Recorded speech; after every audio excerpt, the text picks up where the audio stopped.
But anyway, whatever. All right, you recording? Mm-hmm. All right, sweet. You pressed record. Oh, did I? Yeah. Awesome, even better. Yeah, keep it going. Okay, so how they doing? Abe's doing great. Look at that. He's doing phenomenal. So I got a question about how do I establish underhooks, or like what's my, I guess, favorite ways to fight through to underhooks. I've said this before in videos. I prefer overhooks. I do play underhooks a little bit. So we're gonna look at a couple of ways that I've gotten into them.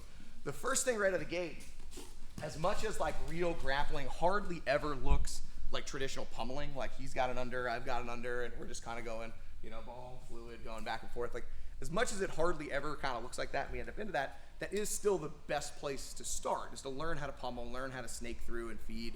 That takes a little bit. I usually teach this in 3 levels. So if we were in this over-under position from pummeling, the first thing I need people to understand is that even though I'm gonna give him this underhook, I'm still gonna kind of hold the position a little bit. So as he takes his left arm to swim for his underhook, and I take my left arm to swim for my underhook, I keep that hand on his back so that I'm fighting that position. So that's like piece number 1. That creates a little bit of tension that I've got to fight through.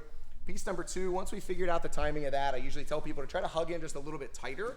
And then even though, again, yeah, we're gonna give up some space and I'm gonna allow him to dig and he's gonna allow me to dig, now I'm learning how to like fit this into tighter places, how to drive my head a little bit to try to fight against some of those positions as we're going to manipulate and go to move there, right? So that's like piece number 2.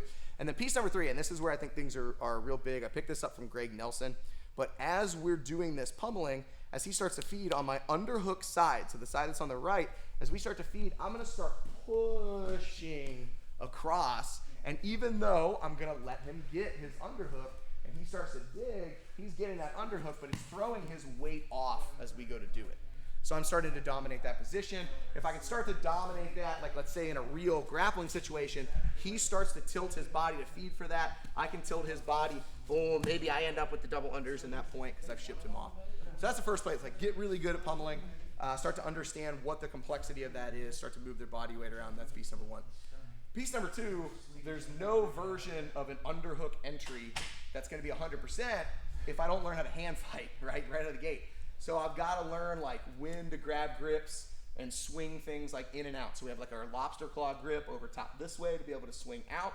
I might go and grab here to like push and pass, try to get towards the outsides. If he starts grabbing onto my head, right, I wanna be able to do like pushing by and flybys. If he starts to get like a half collar tie, I wanna understand how to do my head clears. Like if I can't defeat his initial distance line of defense, then me getting in towards underhooks, overhooks, anything is gonna be problematic. So learn to head fight. Learn your basic arm drags, right? Learn again, like different grips to be able to play with, to be able to pass in certain directions. Like again, what's this grip do versus this grip versus this grip versus this grip? Start to play with all those type things. So that's piece number 1. Get good at pummeling, understand what the complexity is there and pressure. Piece number 2, learn how to hand fight. Now once we can get past his initial defenses and we start getting into maybe positions where I've got his head or I've gotten a grip on his arm and I can actually control that grip on his arm, we can start looking at a couple of ways. I don't know if I call them tricks, but these are ways that I at least get decent amount of underhooks. So if I was striking, we throw this one off of a punch, but in grappling, what I'm gonna do is I'm gonna get my lobster claw, so thumb down. So I'm going same side, my right hand's grabbing onto his left wrist and I'm going thumb down. Now from here, as I'm pushing and pulling with this, what I'm gonna do is I'm gonna throw my elbow over. So getting my elbow over the top, I now am already tight through here. I'm gonna go ahead, punch that elbow nice and high. I can let go of the wrist grip and I can come across, and now I can get my underhooks established however the hell I want, whether I want crossbody, seatbelt, anything like that. Technically, I mean, I can do this really just by throwing my elbow in general and making that motion. Like I said, from a kickboxing perspective, I might throw like a big overhand right and then clear this through to be able to loop for my underhook. But again, a grappling perspective, I'm gonna go lobster claw here, and instead of like just throwing this by to go to feed it, what I'm actually gonna do is I'm gonna hold my lobster claw, elbow's gonna go under, I'm gonna sneak. You can actually grab with 2 hands with this one too. Boom, boom, elbow goes under, sneaks, come across, now that's my underhook. Okay, so I hold that position as we go. Other one that I do is a little bit different and seems ass backwards, but I love overhooks, so I'll play overhook a lot. And if I'm on this side, I have my head position here, maybe I'm playing wrist grip or bicep control on this side, and I'm working the overhook, and maybe it's just not working well for me. He's doing a pretty good job. He's pushing his underhook nice and high, all that type of stuff. Well, one way that I'll establish underhooks is I'll start to get it on the far side. Now the first thing I'm gonna do when I go to do this is, I'm either gonna let him have head position on this side if he's fighting for it, or if I'm already on this side, I'm gonna fight my head position to the other side. And now that I'm fighting head position on the other side, I'm gonna crank this arm down and through, which you can see starts to tilt his spine in that direction. And as he's focusing on his weight going that way, that's usually when I'll feed.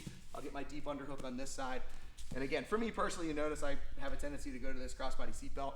Again, not a huge underhook fan myself, mainly because my shoulders hurt and cranking my arm like this kind of sucks. So, quick recap. First and foremost, get good at pummeling. Right? Understand the complexities of pummeling, how to start throwing people around and manipulating the body weight. Then start worrying about your hand fighting drills. How do I start to clear hands out of the way, get the initial grips that I want, right, and be able to clear that stuff. And then we got kind of that. I have a little bit of an idea, and now I've got some cheap tricks. Maybe I get my lobster claw grip. I'm gonna roll the elbow into the inside, punch it nice and high in. That's gonna give me my underhook, underhook, underhook, underhook. Or I might be playing overhook. If I've established this side, maybe he fights his head to the inside, I crack, boom. Pull this arm down, push this head up, this exposes the underhook on this side. I can run through that, right? So those are some things that I do to establish underhooks. Play with them, have some fun, get good at hand fighting, get good at pummeling, get good at fighting. See you guys next time.